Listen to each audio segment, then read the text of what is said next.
Rishi Sunak, thank you very much for being on the show and talking to me the day after your spring statement. Look, the big headline of it obviously was that living standards are going to fall to their lowest level in over 6 decades. Let's just take that in, since the 1950s. But millions of people will have been watching your statement, they're reading the headlines, and they're very stressed and they're very anxious. Are you?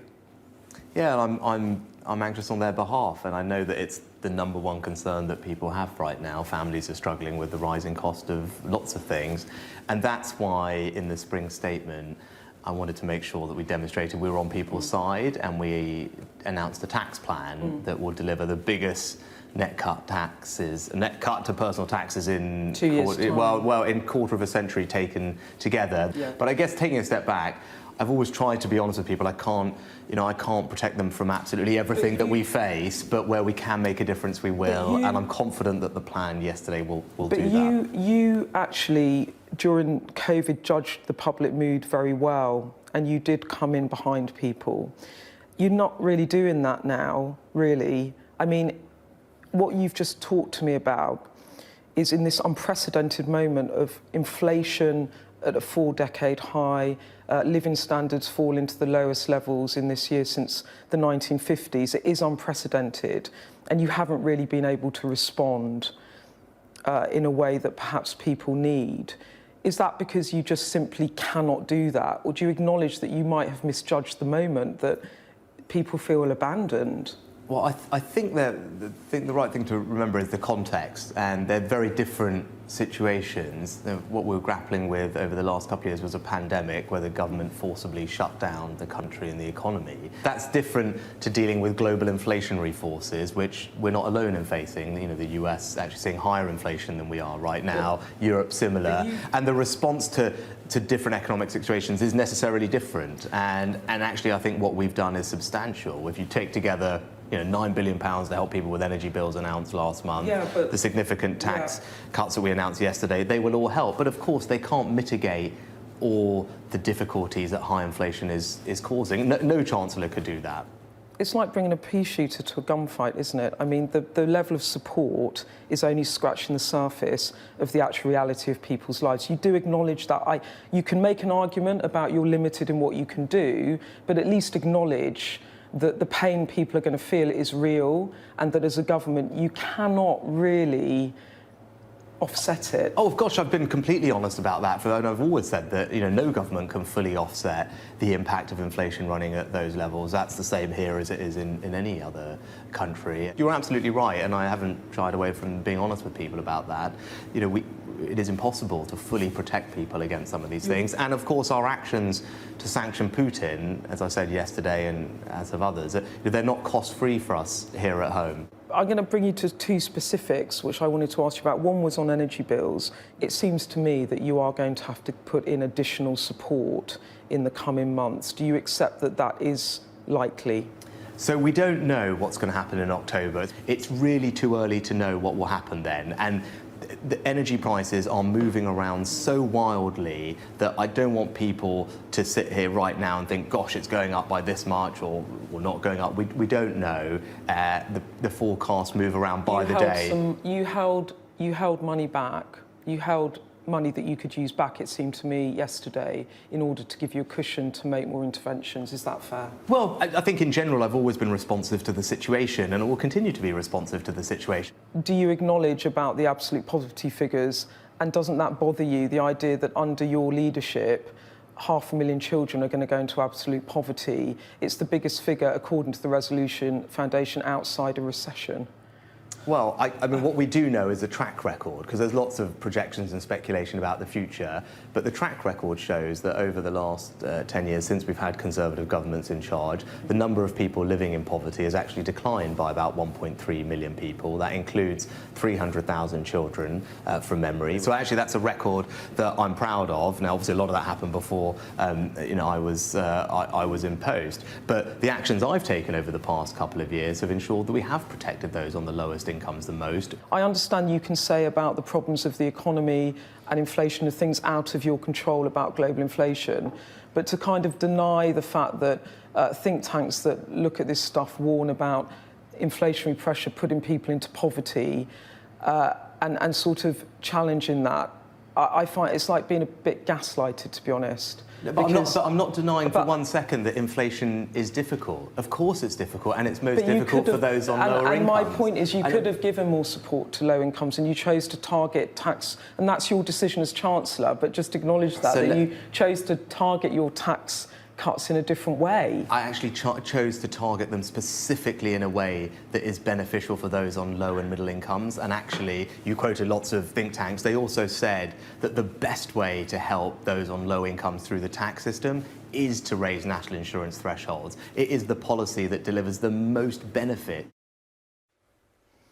Well, Rishi Sunak there on the spring statement, but stay with us because we're going to have more from him coming up next.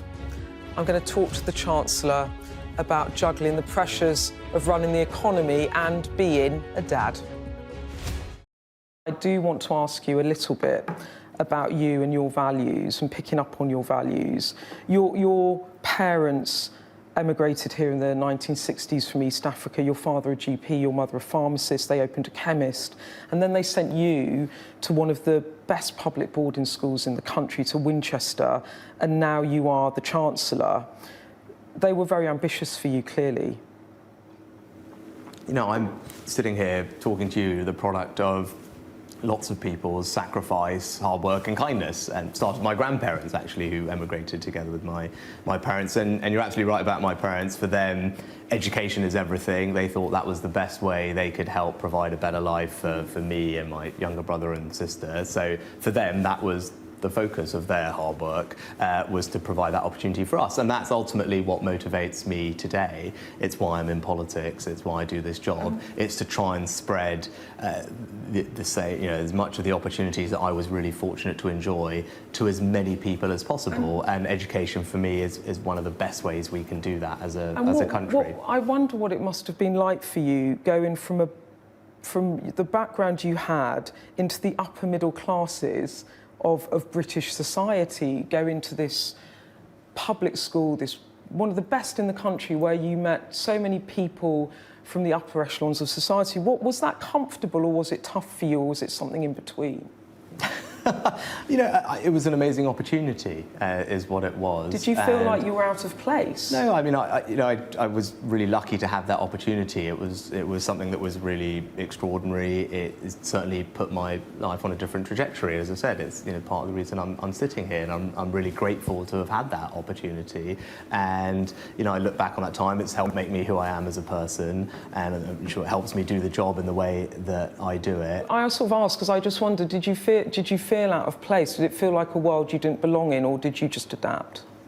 Well, I probably just adapted because I'm sitting here talking to you. So yeah, you probably did okay. But it's but I think we have an amazing country that is brilliant at integrating people from lots of different backgrounds into society, and that's a very special thing about our country. It's always been an open, tolerant, welcoming country, and I think if people are prepared to work hard and integrate, then they're always been warmly accepted, and that's what I've always felt. But you have talked about racism, suffering racism, and feeling very stung by that. So it wasn't always an opening, and there were points in your life of course there were, yes, and of course I experienced that growing up. And I think actually, now that when I think about what's happened to the country, and I think I said it at the same time, I think some of the things that I experienced as a kid growing up, probably you would much more unlikely to see now, and that's a sign of the progress that we've made as a country. With your girls, do you worry about it for them, about them experience racism, or you think the country's changed? No, so I usually find if I don't, actually, you're probably right, in a way that I bet my parents probably did worry about it a bit. Yeah. Not that I've talked to them explicitly about it. I don't worry about it for my girls, and that probably tells you a sign of the that's progress that we've made. That's a good thing. I think it is. As I said, and we have always been. There's always improvement. Of course, there's always room for improvement. It'd be wrong to pretend that there isn't. But I generally feel really proud of the way that our country does this. I think it does it better than most. And I've got two more things to ask you, just on your background. So you were very successful. You are very successful. You went to Oxford. Then you went into the city. You worked in finance in a hedge fund. You yourself you were a self-made millionaire. You became a millionaire. You then married a multi-millionaire, one of the wealthiest women in Britain, whose father's a billionaire. It struck me that you went from being sort of part of the upper middle classes of Britain to almost being part of a global elite. How did that affect your outlook on life? Well, I think actually the experience I've had of living and working abroad, and particularly I studied in California in Silicon Valley. And you still have a home there, don't you? Yeah, and I worked there for many years, and actually my kids were born there. That's actually been really helpful, because I think one thing that policymakers and people in my job need to do is to have a global outlook. That we need to make sure that Britain can compete. How do you keep it real? Yeah, you're a really wealthy man. How do you keep it real? Do you take a bus? Do you go to the supermarket? Of course I go to the supermarket, and there's lots in Northallerton where we live in North Yorkshire, and Teesside is on my back door. So if my kids we're at the cinema at the weekend, we're in Darlington, we're in Stockton, we're at the Clip and Climb there. Those are the kind of things that I'm doing on the rare chances I have some time off with my kids. And you can see that in the policies we put in place because of my constituents, because of that perspective. Like all MPs, I'm not alone in that. The wonderful thing about our system is that being good constituency MPs means that we are very responsive to what's going on the ground, in a way that, by the way, most other finance ministers around the world don't have that connection. In a way that I'm even asking you this question, that because you're wealthy, somehow you might not be in touch. Do you find that, does that grate with you a bit? No, it's entirely expected in this job, so it's a perfectly reasonable question for people to ask. I just, one more thing. You've gone from head boy, you were head boy, weren't you? To hedge fund, to chancellor. You're pretty successful. You've always been at the top of your game, it seems to me, and it always looks quite effortless as well, although I'm sure it's not. What's the one thing that you've got really badly wrong in your life? Oh gosh, I think we've only got about 10 seconds left, haven't we? So there's a long list of things. But no, I mean, look, the thing that is hardest for me is balancing, like everyone, is like juggling your professional and your personal life. It's juggling your career and your family, and it's trying to be, I want to be the best possible person I can in this job, because a lot of people are counting on me to do a really good job, and that's a big responsibility. There's a lot of challenges, and at the same time I'm still a dad and I'm still a husband, and being good in those roles is also really important to me, and candidly it's a constant struggle. What's your biggest setback though? Have you ever had a setback? I've had plenty. Everyone has had plenty. On a daily basis I'm confronted with the fact that I can't ever in this job do all the things that people would like me to do, and I have to deal with that every single day. I have to every single day know that, God, I can't solve all the problems that people want me to, no matter how many hours, and I'm prepared to put in quite a lot, and no matter how many I put in, right, I can't solve all those problems. I can't protect everybody against everything that is coming their way, and of course I have to go to bed every night knowing that. And during the crisis I was worried that we'd have millions and millions of people without a job, and because of the actions that we took, that thankfully didn't happen, but so things like that happen all the time. That's what I'm grappling with day in, day out. Stressful job.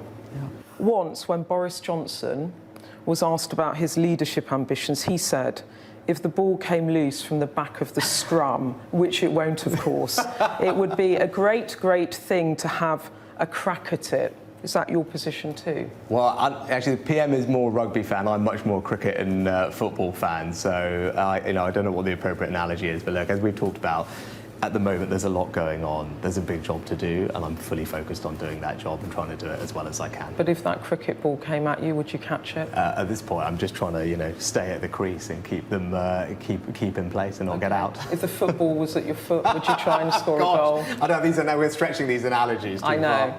No, I mean, again, I've managed to do more cricket nets than I've played football in the last year. So it's my one bit of relaxation now, then, go and do the odd cricket net. So. OK. Rishi Sunak, thank you very much. Very nice to see you. Thanks for having me. Thank you.